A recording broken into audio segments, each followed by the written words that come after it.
For my oral history presentation, I decided to interview Ines. The first question I asked her was about her name background.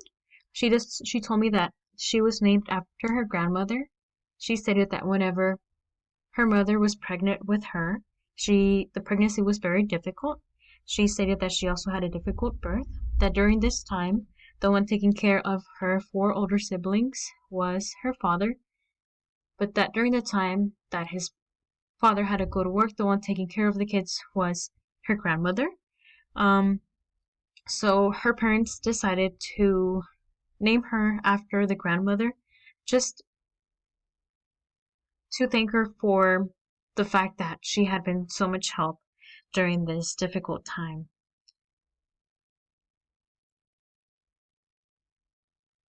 The next question that I asked her was her date of birth and where she was born. She mentioned that her birthday was on December 17th of 1971, and she was born in a small town in Jalisco that is called Tamazula. That is probably 3 to 3.5 hours from Guadalajara, which is a major city in Jalisco. When I asked her about her school, she mentioned that it was very different from how school is today. She stated that a normal day would be them waking up right around 7 in the morning. They would have to get ready and eat breakfast before 7:45 because that's the time they would leave their house to go to campus. The campus was maybe a little bit less than half a mile, and they had to walk it every day. They didn't have enough resources, enough money to have a vehicle. The first thing that they did whenever they were at school was the national anthem.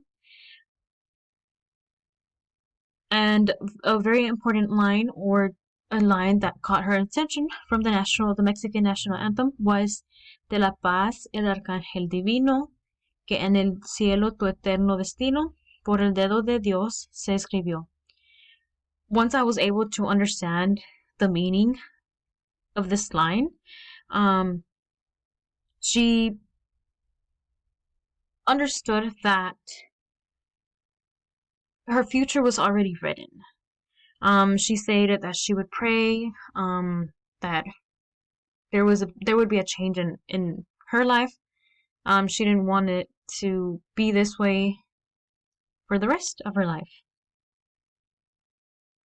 After the national anthem would be over, their school day isn't what it is today. So back then, their school was from 8 in the morning until 1 in the afternoon, and they just had a little 15-minute break. So she stated that the day would start off with the reading, then they would do math, they would have a little break, they would do history, and then a little bit of writing. During the time that they had their break, basically they would just go to the little court area and just chill, just talk with their friends.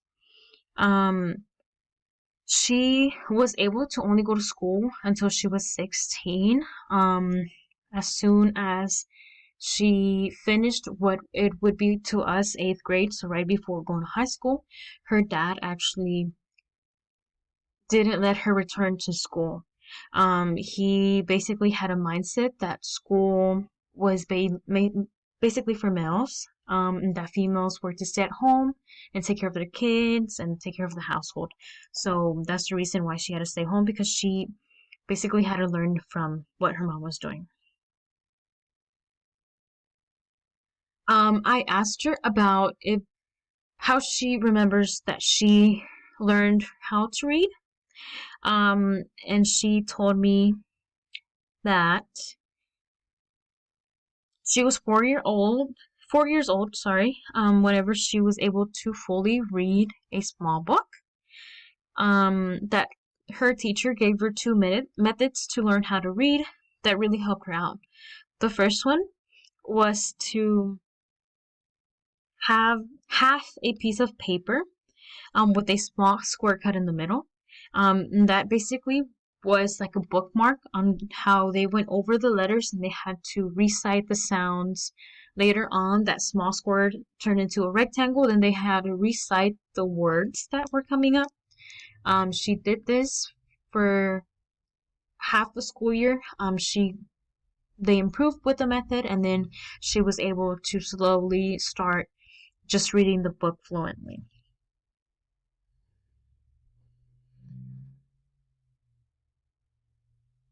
Um, Another thing she mentioned was that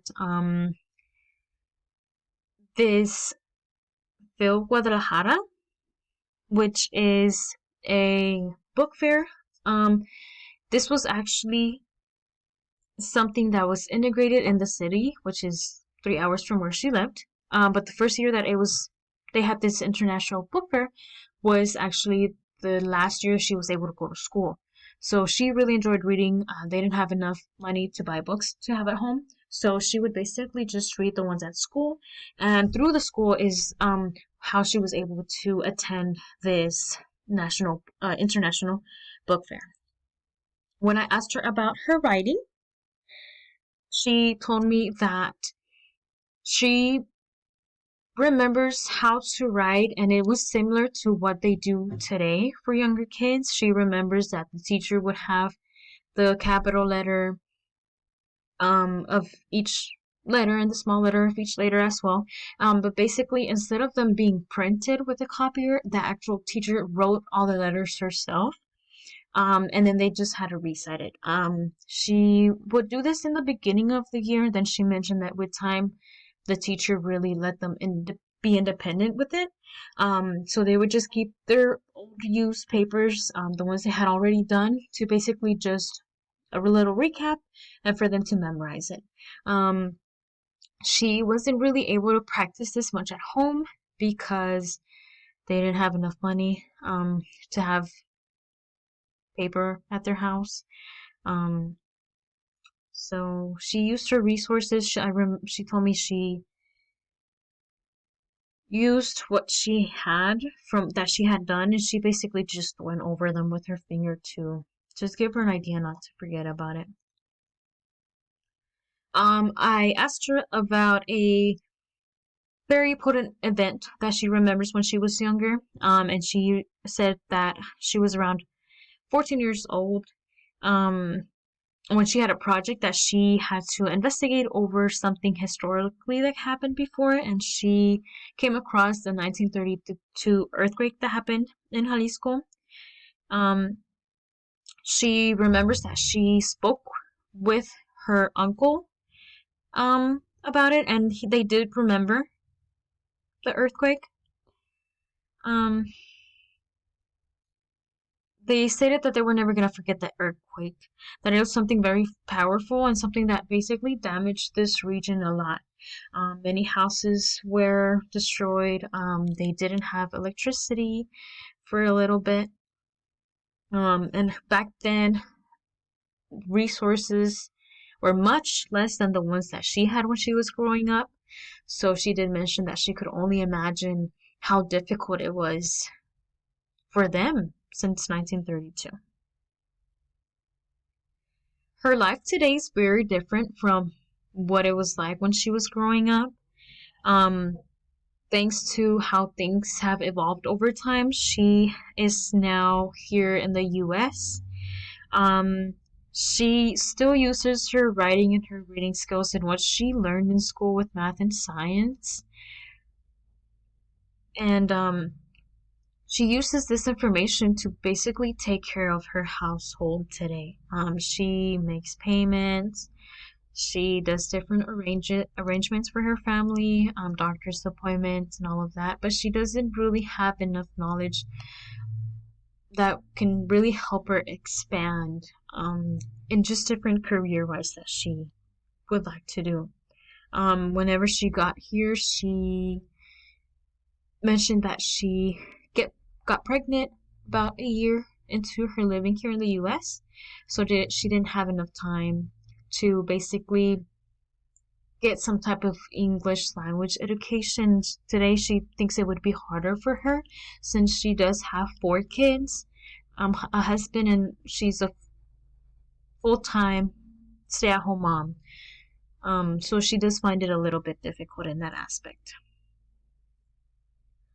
These are my references. The first one would be about the image on the bill, the International Book Fair, and then the second one would be more about the 1932 earthquake.